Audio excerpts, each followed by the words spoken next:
Hello and welcome to this virtual roundtable series from Foodservice Consultants Society International, focusing today on a topic with massive current relevance to our industry, food service and air purification.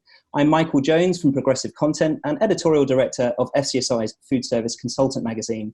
This roundtable series is very kindly supported by the Middleby Corporation and will address the importance of improving restaurant air quality in a time of COVID and how the food service sector can make indoor dining safe again by improving air purification systems. I'm delighted to be joined today by our expert panel, a highly experienced food service consultant, a senior representative from the National Restaurant Association, a leading academic on this topic, and an executive from one of the world's largest food service equipment manufacturing groups. I'll now ask each of them in turn to introduce themselves and to tell us a little bit about their area of expertise. Nahum, can we start with you, please? Sure. Hi, my name is Nahum Goldberg. I'm a food service design consultant, FCSI member for many years. Our group serves all different sectors of the food service industry, from retail to workplace dining, higher education, healthcare. We are working on many projects across the US as well as globally. Some of our tech clients take us global with some of their projects, helping them to implement the standards that they need around the world. We work with local partners from the FCSI organization in overseas projects as well. Thank you so much. Thank you, Nahum. And Karl? Thanks, Michael. My name is Karl Linden. I'm a professor of environmental engineering at the University of Colorado in Boulder. And my team researches UV disinfection processes and disinfection in general for inactivating viruses in water, surfaces, and air. And our focus has been on looking at specifically around coronaviruses lately, as well as looking at surrogates for viruses and ways to best test out disinfection processes in real-world environments. Fantastic. Thank you, Karl. Scott?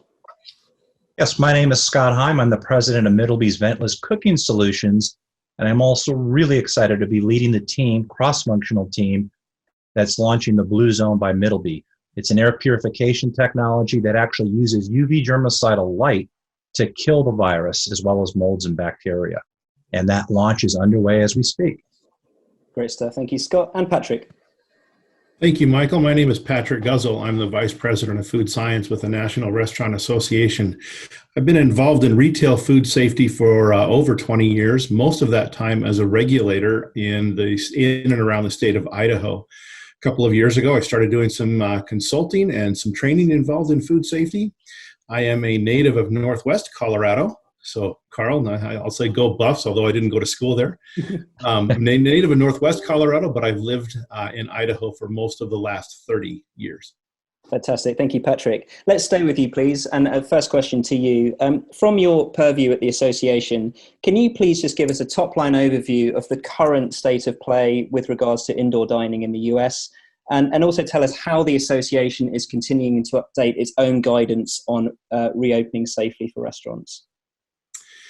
Yeah, so a couple of different questions there. Let me take the second part of that question first, and that is what we're doing with our guidelines. So we are updating our guidance. We are now currently, I think, on our 5th version of the guidance, or my team and I are working on updating that guidance.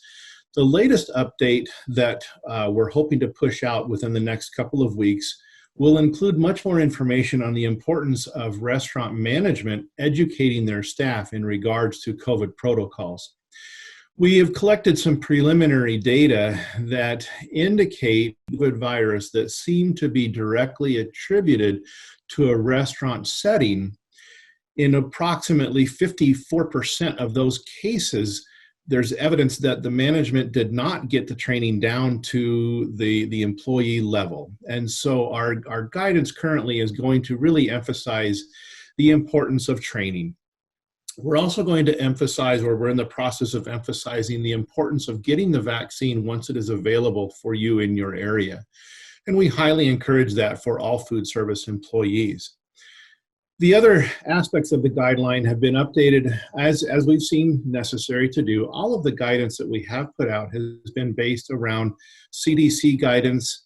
We've been in association with ASHRAE on ventilation guidance. We've been in discussion with the National Environmental Health Association regarding some of the other cleaning and sanitation guidelines.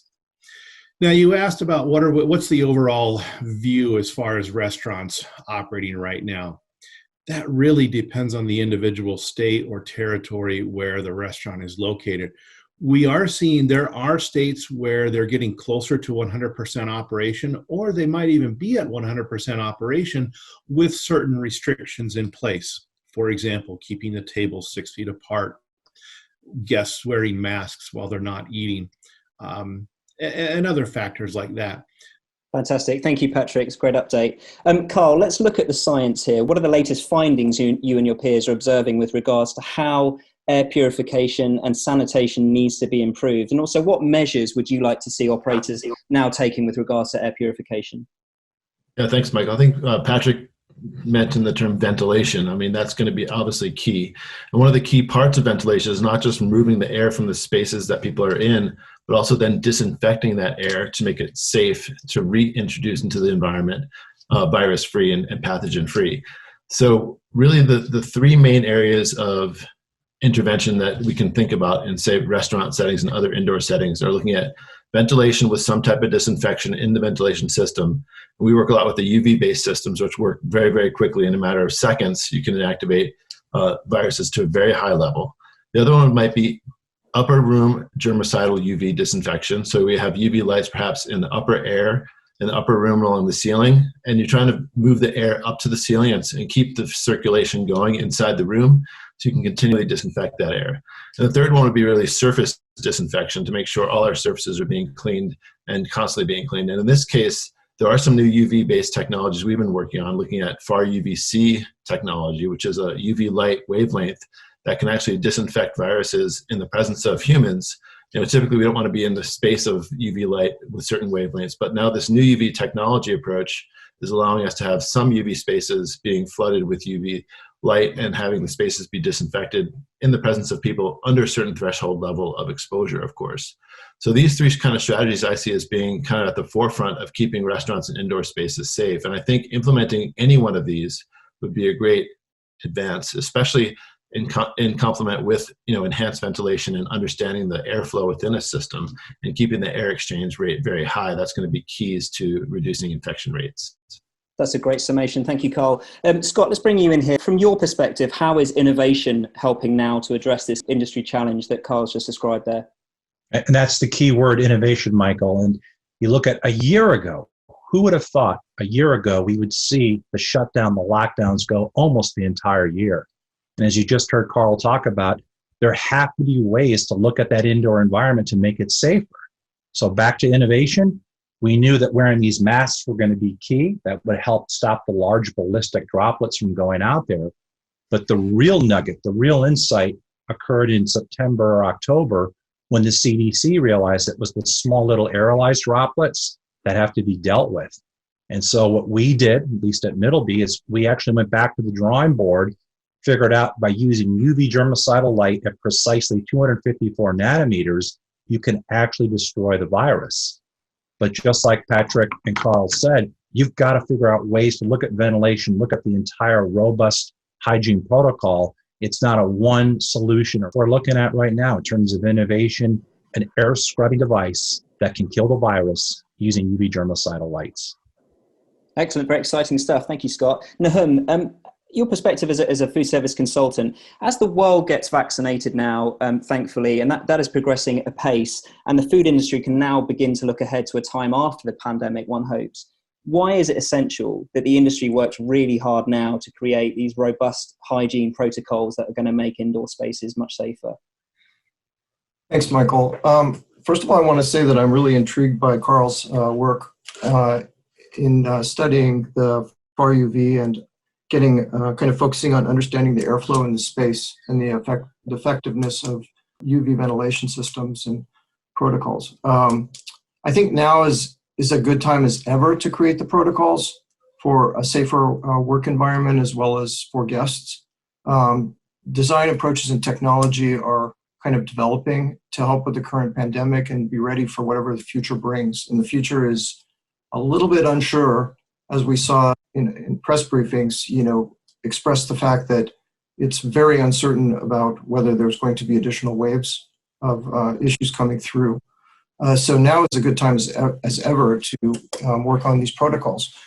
Most people are more than ready to return to communal dining experiences and retail venues in the workplace. And we're doing a lot of workplace consulting for tech companies and other, financial institutions, et cetera. They're all they're all continuing to develop their plans to return to work, but there's a lot of uncertainty. As we assist our clients, our goals are to enhance the guest and operator comfort and safety in redesigns and upgrades. We're seeing a plethora of return to office, RTO, return to work, RTW, reimagine projects. These are all kind of like internal branded approaches for large organizations of how they're dealing with, trying to face the uncertain future in a safe manner. Workplace managers and food team clients are hard at work refining new perspectives on employee experience and benefits. And that kind of ties into benefits when you're talking about food as a benefit. Modifying business models, free food, maybe it's not as free as it used to be. Maybe it's a little bit more controlled, newer, healthier, and safer workplace dining opportunities and approaches. Everyone seems to be looking at nimble, flexible solutions for service to carry through an unpredictable time. Excellent. Thank you, Nahum. Karl, coming back to you, Nahum mentioned uncertainty there, a period of uncertainty, and also this potential additional waves of infection that may come to us in the future. From your point of view, what has the pandemic already taught us about the importance of having these robust hygienic controls in place and the importance of following them very, very closely? Yeah, Michael, one of the benefits of the pandemic actually has been allowing us to do really in-depth research to understand the importance of the types of interventions we can have to help minimize virus transmission. And we've been able to get a lot of funding from various government agencies to really study inactivation of viruses. What we know now is that UV disinfection specifically, is very, very effective for all the coronaviruses. In fact, it's one of the easiest viruses to kill with UV light. And UV is very effective, used in water disinfection, air disinfection for many, many decades already.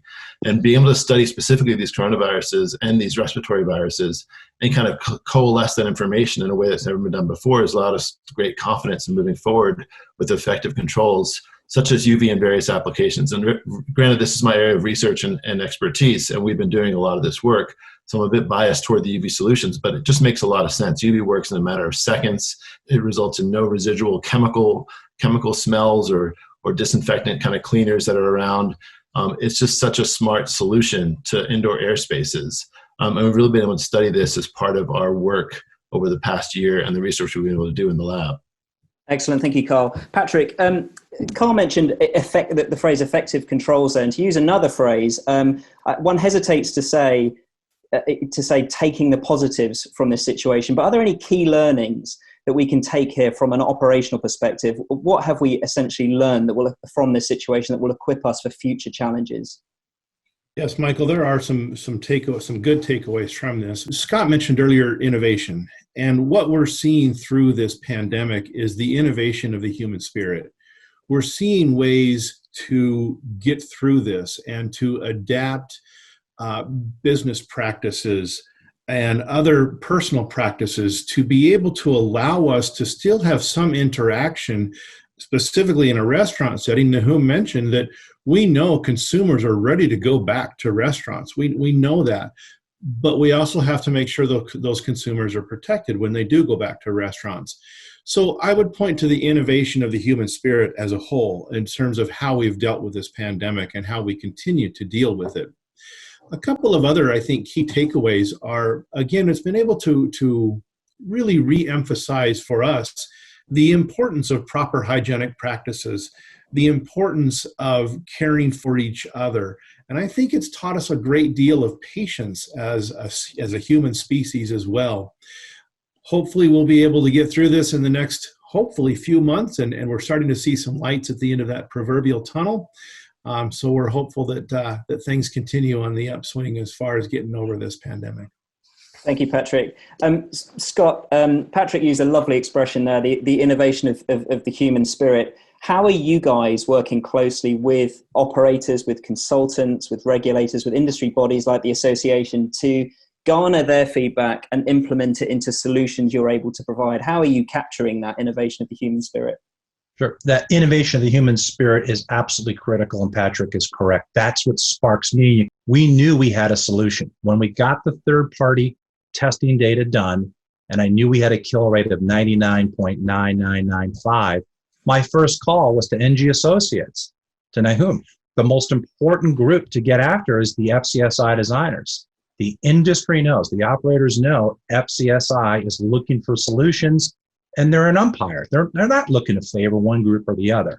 So I wanted to get input, and from NG, I started to hit other FCSI designers. Then went right after the NRA because I saw the first logo showing up with the Serve Safe guidelines. And I realized they're looking for the hygiene protocol.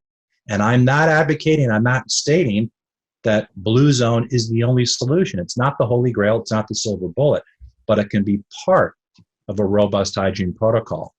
And then I looked at all the literature on the professors, the academics that are out there, and Dr. Karl Linden and Dr. Shelley Miller kept showing up on all the studies, all the focal points in 2020 to figure out, how do we mitigate the risks? How do we make the indoor environment cleaner? That's the reason we're doing this webinar today. The people that are on this webinar are the ones trying to help find solutions.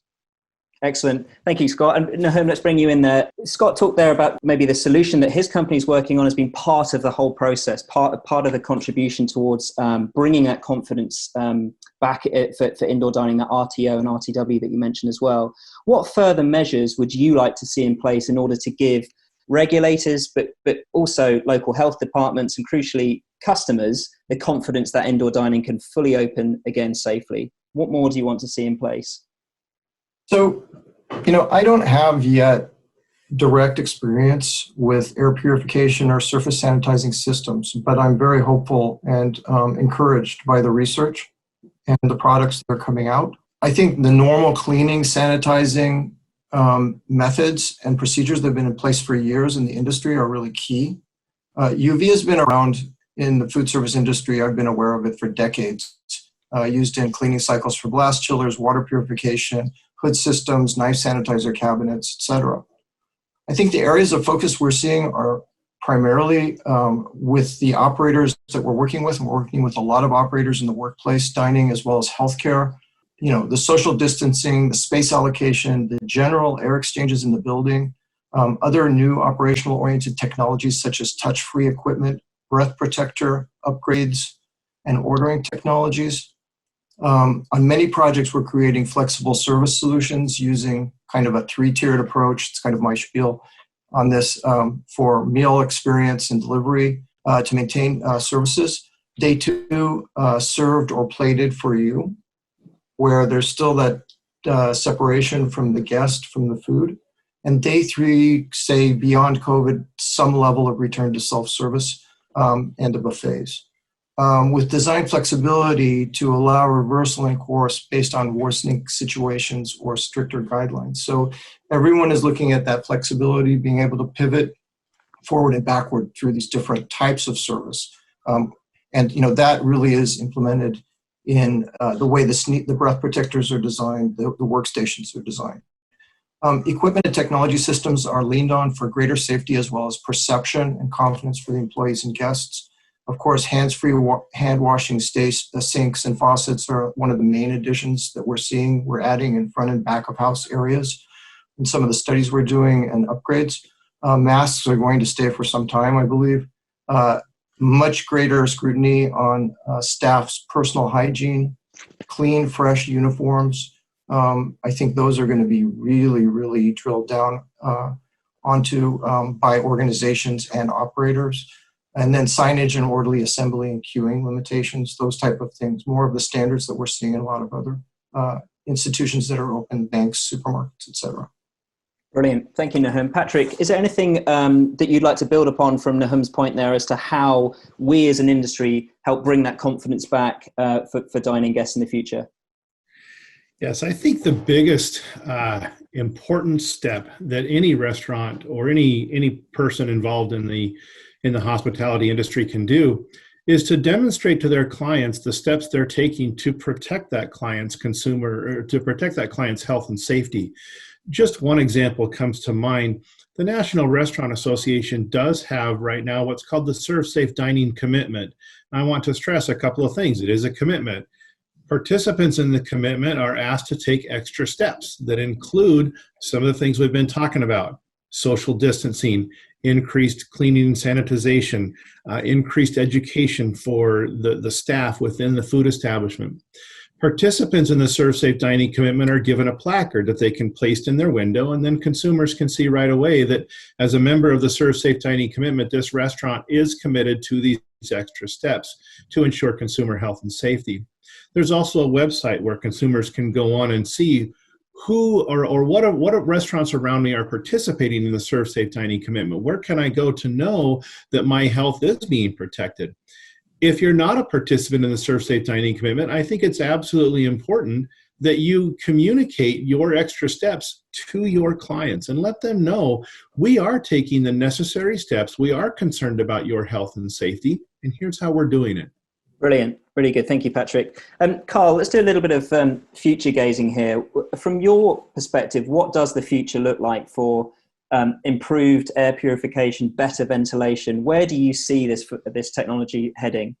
Yeah, one of the great innovations has really been thinking about the spaces that we're working in and understanding how we can model those and create better airflow and ventilation. So, typically, you walk into a restaurant, there's not much thought put to the air circulation in that space, and being able to model that using computational methods like fluid dynamics models, and then coupling that with interventions like disinfection technologies, like knowing where the hot spots are for cleaning and for making sure we're moving the air around and getting it cleaned up. So I think those kind of advances are really, really key to helping things move to a safer space.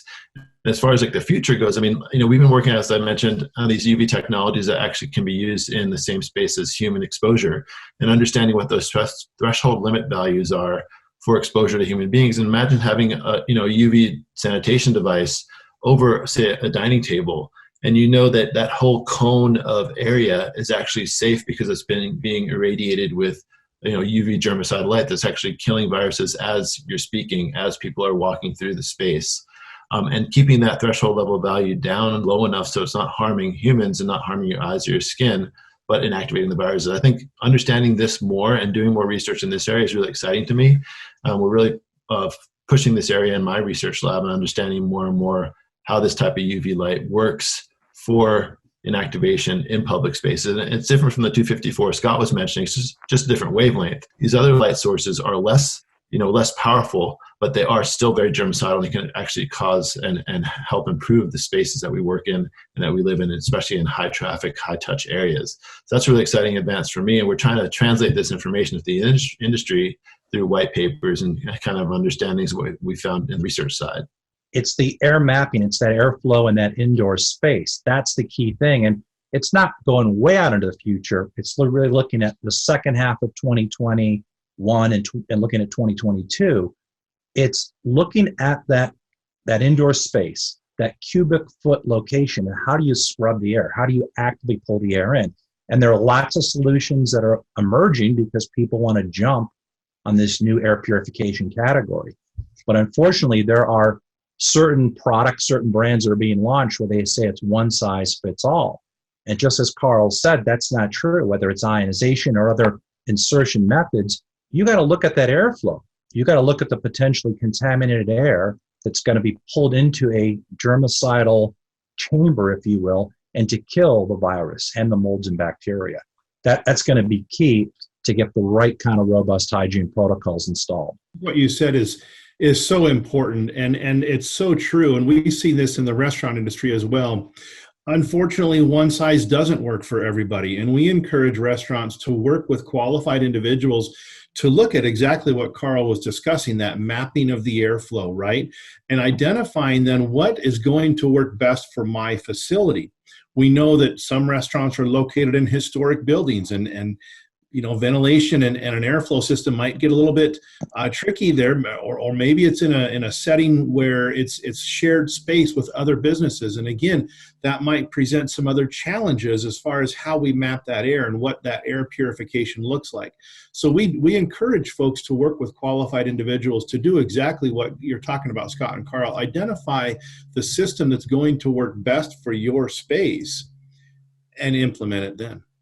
Nahum, let's bring you in on Patrick's point there then. So from dealing with your own clients in the business and industry and hospitality space, how much awareness, how much appetite is there for new solutions like these? Patrick mentioned there's not one size that fits all. So presumably there's a big education piece here to present the range of solutions that operators can look at.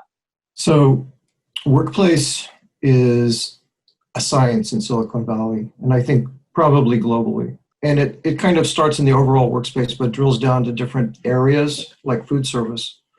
I think there's a lot of scrutiny being given to workplace safety and technology to handle it, whether it's for food service or just for workspace.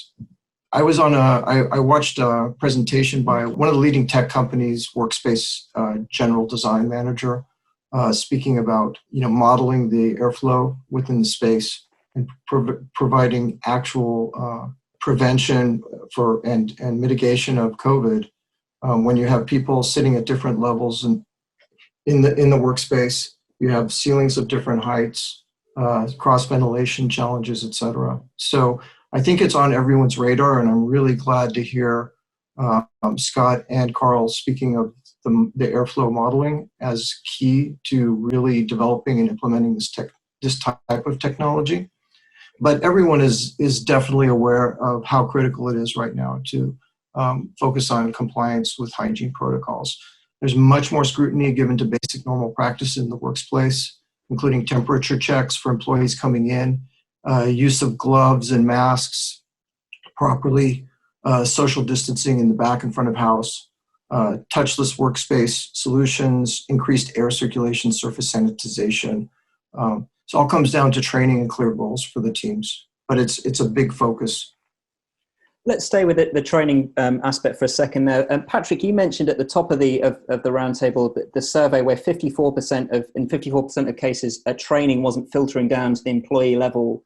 What more can we do to help kind of push that training piece and the whole education aspect of what needs to be done with these protocols? I think it's important for us to understand just how important that educational aspect is. And just for clarity, so what we did, we collected some data from our members. We had several thousand respondents, and what we were able to identify was that of the vast number of COVID cluster outbreaks that we're seeing, only a small percentage seem to be attributed directly to a restaurant. However, within that small percentage that are directly attributed to a restaurant, that's where we saw 54% of respondents had indicated that perhaps they hadn't gotten that training to their employees. And so that's, when you think about it, we're dealing with a small number of clusters, but over half of them perhaps didn't have the proper training protocols in place. And so I'm a big believer in, we can have all the training materials out there, but if that training isn't getting to the right people, we then have to question, well, what really is the efficacy of our training?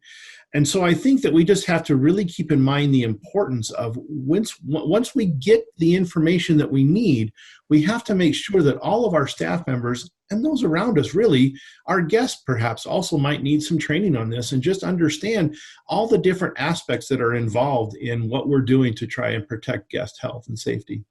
Thanks, Patrick. Scott, let's bring you in on that point of view as well. From the manufacturer's perspective, what training needs are required for operators using new types of technology, new systems, and how will you guys help with that? It's whether it's the enormous food service giant contractors or the big operators at stadiums and arenas or the senior living areas, it's talking to them about where the units are getting installed. And in fact, to make that point today, I'm speaking from the conference room at the Culinary Institute of America Hyde Park campus. We are installing now in all the dining rooms here at the CIA.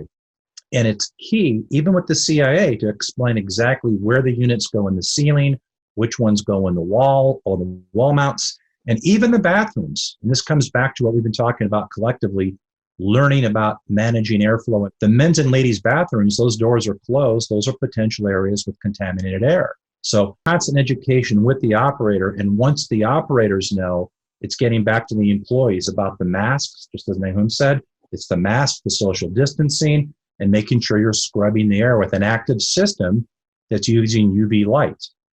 Focusing specifically on Middleby's Blue Zone, our units do use the UV germicidal lamp, and at that wavelength of 254 nanometers that Karl's mentioned, it's extremely effective. It does kill a virus, but it has to be contained in our kill box, which it is.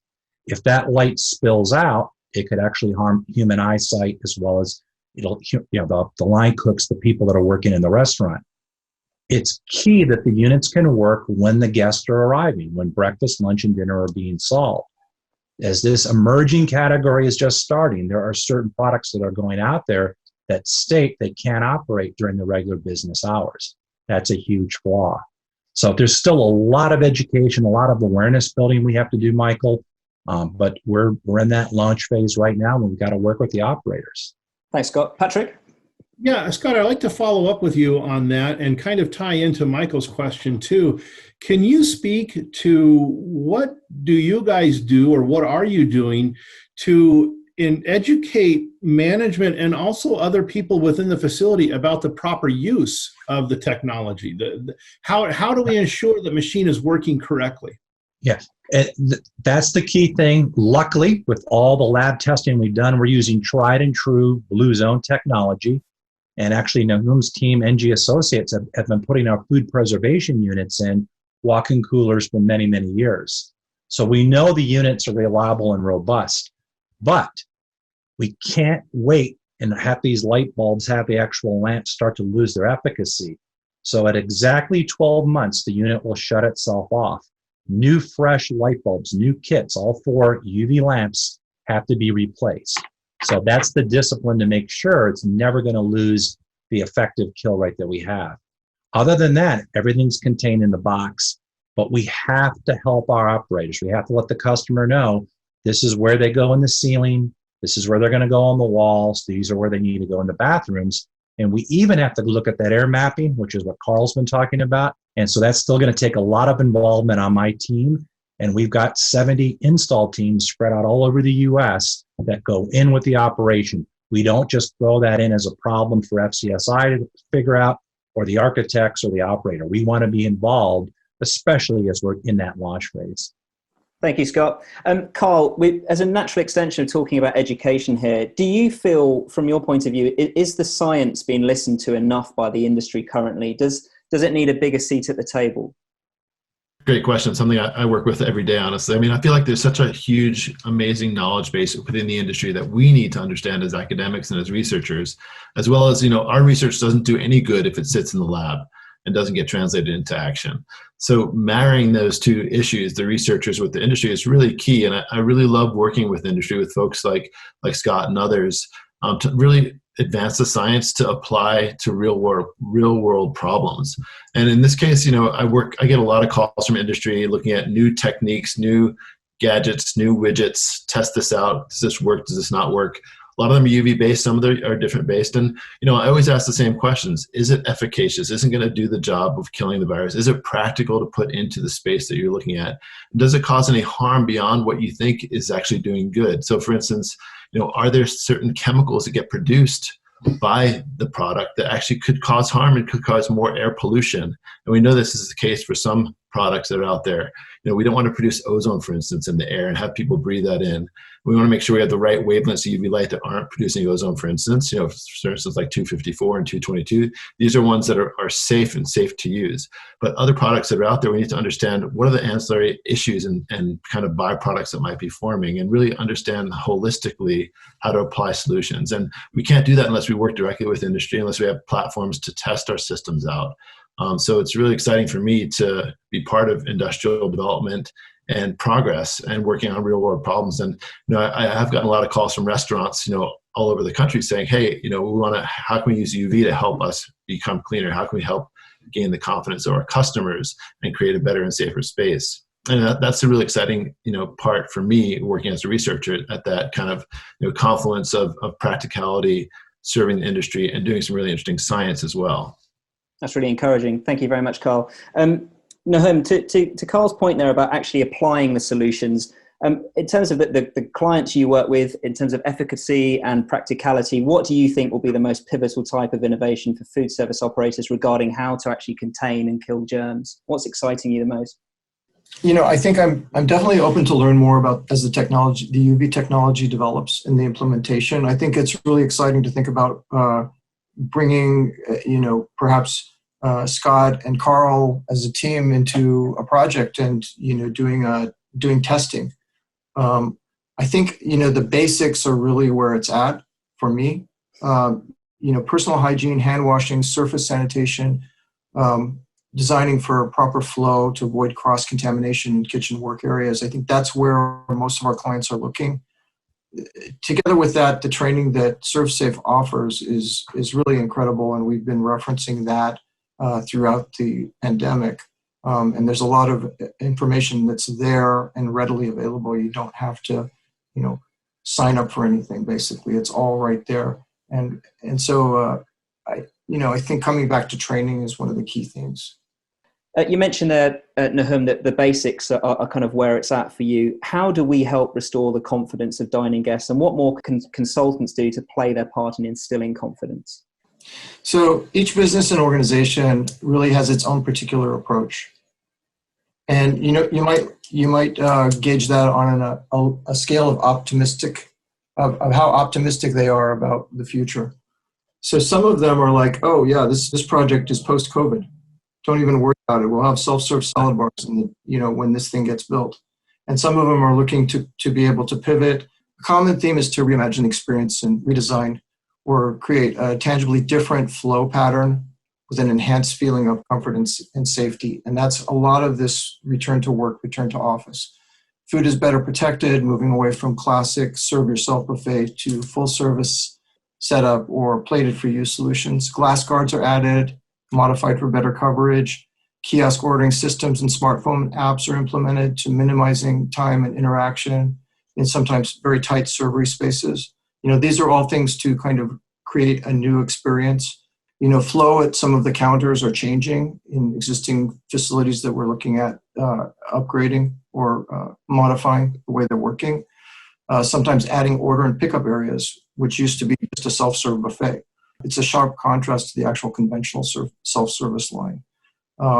It brings a whole new set of challenges from flow and space planning, but we're dealing with that on project-by-project basis. So traditional self-service areas like salad bars, make your own panini stations, and even soup stations have become served to you rather than self-service for the time being, trying to create that new return to work, return to office, or return to a restaurant solution to provide more confidence for the guests. Brilliant. Thank you, Nahum. And Patrick, really the same sort of question to you. Is a really tough question, but how do we get back to the 75%, 100% indoor dining? How do we get that confidence back for everyone? Yeah, that is such a difficult question because so many factors of this are out of our control, right?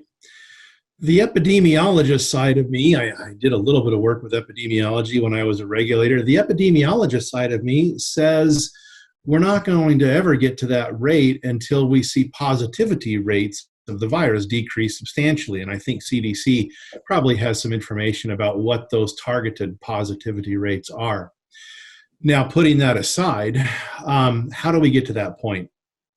I believe that the keys include following the guidelines that have been published, not only by the National Restaurant Association. Again, our guidelines are based on CDC guidelines and other professional organizations that are also publishing guidelines. Follow the information, follow the advice of public health practitioners. As things continue to open and as we see the vaccine availability increase, become vaccinated as soon as you can. Continue to practice the proper steps that we know reduce the spread of this virus. Wearing a mask appropriately, hand washing appropriately, social distancing appropriately. All those factors will help combine to lead us to a decreased positivity rate within our community. And as we see those positivity rates decrease, we will then be able to see our operations open up to a much larger capacity, ultimately to 100% capacity again. Excellent. Thank you, Patrick. A final question, which I'd like you all to answer if possible, please. I'll go through you one by one. Ultimately, where do you see air purification innovation taking us? And how do you think the technology, but also in concert with best practice, evolving in the future for restaurant food service? Patrick, can we stay with you to answer that question first, please?